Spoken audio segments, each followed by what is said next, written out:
kita masuk ke perhitungan ketiga, yaitu perhitungan larutan isotonis menggunakan metode ekivalensi NaCl.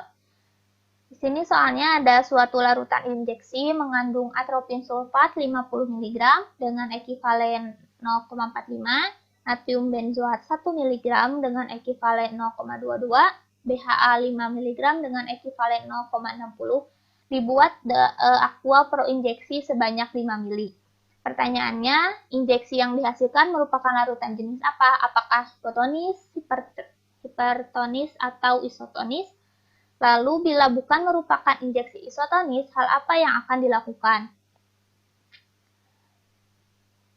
Dari soal, kita tulis apa yang diketahui, yaitu atropin sulfat 50 mg, diubah dulu satuannya ke dalam gram, sehingga menjadi 0,05 gram dan ekivalen 0,45. Natrium benzoat 1 mg diubah ke dalam gram menjadi 0,01 gram dengan ekivalen 0,22 dan BHA 5 mg diubah ke satuan gram menjadi 0,005 gram dengan ekivalen 0,60. Larutan isotonis yang akan dibuat sebanyak 5 ml. Untuk menghitung NaCl-nya, larutan NaCl yang sama dengan cairan tubuh itu setara dengan 0,9% NaCl. 0,9% ini merupakan 0,9% B per V, sehingga 0,9 gram per 100 ml dikalikan dengan jumlah larutan yang akan kita buat, yaitu 5 ml, sehingga didapatkan NaCl-nya sebanyak 0,045 gram. Untuk memudahkan perhitungan, kita menggunakan tabel ya, sehingga dapat dibandingkan. Pertama, atropin sulfat masanya 0,05 gram dengan ekivalen 0,5. Ini dikalikan ya, jadi 0,05 dikali 0,45, sehingga hasilnya 0,0225. Kemudian untuk persennya, yaitu bobot dari atropin sulfat dibagi jumlah larutan yang akan dibuat dikalikan 100%, sehingga hasilnya menjadi 1%. 1% ini dikalikan dengan ekivalen, sehingga didapatkan persen ekivalennya 0,45. Pada natrium benzoat, masanya 0,01 dengan ekivalen 0,2, ini dikalikan menghasilkan 0,00022. Untuk persennya, massa dari natrium benzoat itu 0,001 gram dibagi 5 ml dikali 100. Hasilnya 0,02%. 0,02% dikali 0,22 jadi 0,0044%. Untuk BHA masanya 0,005 dikalikan ekivalen 0,60, hasilnya 0,003. Untuk persennya 0,005 gram dibagi 5 ml dikali 100%, jadi 0,1%. Dikalikan ekivalennya 0,60 menjadi 0,06%. Bobot ketiga zat ini ditambahkan, sehingga hasilnya jadi 0,02572 gram NaCl. Hasil ini lebih sedikit ya dibandingkan dengan NaCl yang seharusnya, yaitu 0,045 gram, sehingga dapat diketahui larutan yang dihasilkan adalah larutan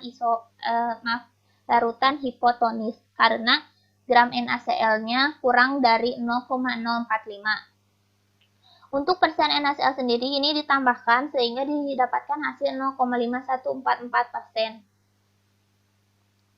Hasil persen ini juga kurang dari 0,9 karena seharusnya persen NaCl itu adalah 0,9%, namun ini 0,5144, berarti kurang dari 0,9%, sehingga larutan yang dihasilkan ini adalah larutan hipotonis. Untuk membuat larutan menjadi isotonis, kita dapat menambahkan NaCl ke dalam larutan tersebut. Jumlahnya yaitu bobot NaCl yang diperlukan itu 0,04 yang seharusnya ya 0,045 dikurangi total ketiga bahan tadi, yaitu 0,02572 gram NaCl sama dengan 0,01928 gram NaCl. Jadi ini adalah bobot NaCl yang harus ditambahkan kepada larutan injeksi supaya berubah menjadi larutan injeksi isotonis.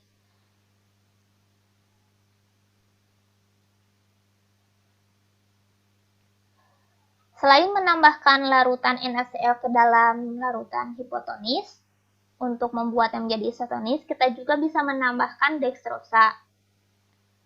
Diketahui bahwa dextrosa mempunyai ekivalen sebesar 0,18, lalu NaCl yang dibutuhkan tadi 0,01928 gram, dan persen NaCl yang dibutuhkan 0,3856%.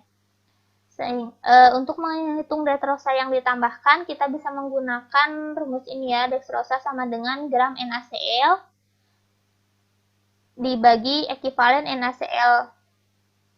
Didapatkan hasil dextrosa sebesar 0,1071 gram. Untuk perhitungan persen, pertama-tama kita buat terlebih dahulu persen dextrosa dengan cara membagi persen NaCl yang didapat tadi dengan ekivalen NaCl dari dextrosa yaitu 0,18. Sehingga didapatkan hasil persen dextrosa sama dengan 2,1422%. Untuk mengetahui bobot dextrosa dari persen yang sudah kita ketahui, tinggal mengalikan persen dextrosa dengan jumlah larutan yang dibuat. Jadi 2,1422 dibagi 100 dikali 5 mili, yaitu larutan yang dibuat, sehingga hasilnya dextrosa 0,1071 gram.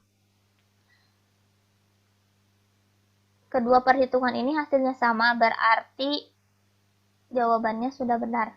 Selain menambahkan NaCl ke dalam larutan hipotonis, bisa juga menambahkan dextrosa sebanyak 0,1071 gram.